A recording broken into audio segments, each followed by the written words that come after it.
Halo teman-teman, assalamualaikum warahmatullahi wabarakatuh. Selamat pagi teman-teman, selamat berjumpa kembali di channel Cerita Bola, channel yang menceritakan seputar sepak bola baik di dalam negeri maupun di luar negeri. FIFA dengan tegas melarang 7 pemain timnas Indonesia tampil di pertandingan kualifikasi Piala Dunia 2026 ketika melawan Bahrain nanti.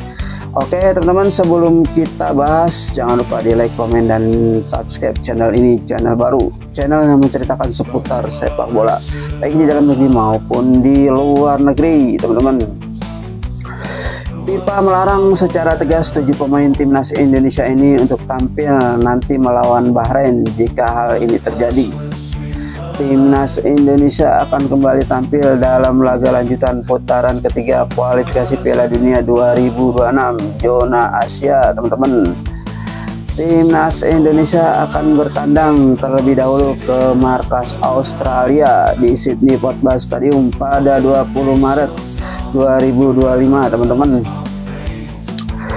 5 hari berselang timnas Indonesia akan menjamu Bahrain di Stadion Utama Gelora Bung Karno, Jakarta. Teman-teman, oke teman-teman, siapa saja nanti 7 pemain timnas Indonesia yang dilarang tampil ketika melawan Bahrain?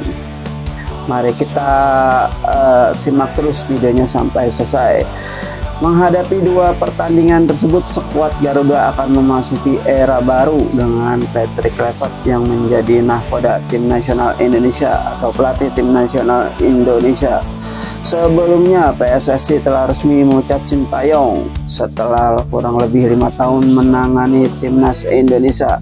Oleh karena itu, laga kontra Australia dan Bahrain akan sangat dinantikan oleh para supporter timnas Indonesia. Apalagi ekspektasi terhadap pelatih asal Belanda itu sangat besar karena meneruskan pekerjaan Sintayong yang sudah cukup berhasil. Teman-teman, sayangnya Patrick Kluivert dihadapkan pada situasi yang cukup rumit karena langsung kehilangan 2 pemain penting menjelang lawan Australia. Teman-teman, Ragnar Orotmangun dan Justin Hubner dipastikan tidak akan bisa turun berlaga karena hukuman kartu dari laga-laga sebelumnya. Teman-teman, Justin Hubner dipastikan absen ketika bertandang ke markas Australia karena mendapat kartu merah di laga kontra Arab Saudi pada bulan November lalu, teman-teman, di tahun 2024. Back Wolves umur 21 menerima kartu kuning pada menit ke-80 sehingga dilarang tampil dalam 1 pertandingan, teman-teman, ketika melawan Australia. Sementara Ragnar Orotmangun harus menjadi penonton di laga kontra Australia karena hukuman akumulasi kartu kuning. Teman-teman, sesuai ketentuan FIFA, setiap pemain yang sudah mendapatkan 2 kartu kuning di putaran ketiga ini dilarang tampil dalam laga-laga berikutnya. Kartu kuning pertama Ragnar Orotmangun didapat saat timnas Indonesia bertandang ke markas Bahrain pada Oktober 2024 lalu, teman-teman. Kemudian kartu kuning keduanya diterima penyerang ex-gender ini saat Indonesia menjamu Arab Saudi. Akan tetapi Patrick Kluivert pun berpotensi mengalami situasi yang lebih pelik melawan Bahrain jika hal ini terjadi. Tuh teman-teman, karena pemain-pemain Indonesia banyak yang terkena kartu kuning. Jika nanti ketika melawan Australia terkena kartu kuning lagi, maka ketika melawan Bahrain tidak bisa bermain, teman-teman.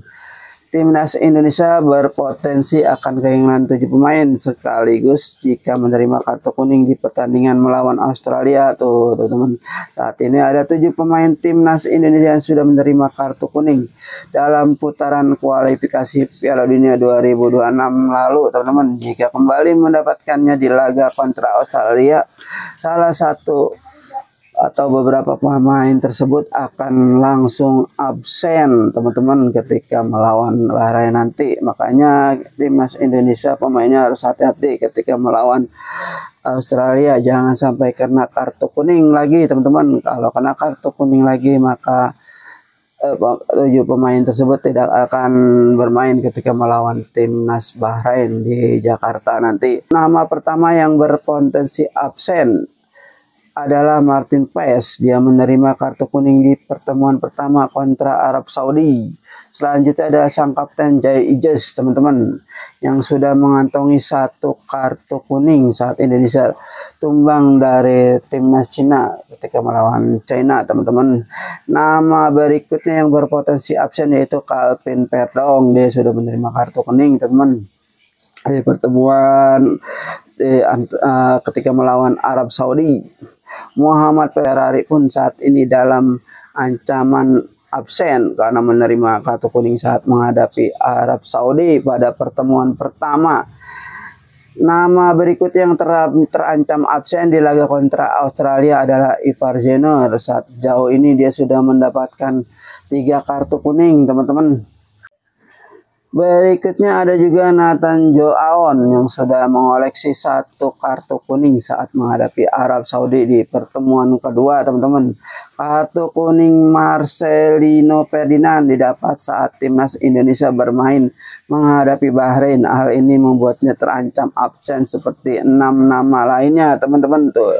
Marcelino juga terancam absen ketika melawan Bahrain nanti. Kalau ketika melawan Australia dia terkena kartu kuning, makanya harus hati-hati nih teman-teman ketika melawan Australia. Dengan demikian para pemain ini perlu berhati-hati agar tidak mendapatkan kartu kuning saat menghadapi Australia.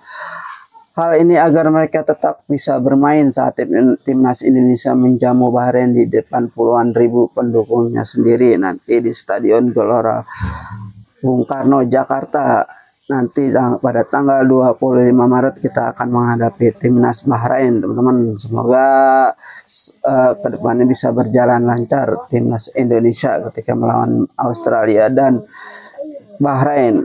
Oke teman-teman, mungkin cerita bola sampai di sini dulu. Maafkan bila ada kata-kata yang kurang jelas karena ini channel yang menceritakan seputar sepak bola.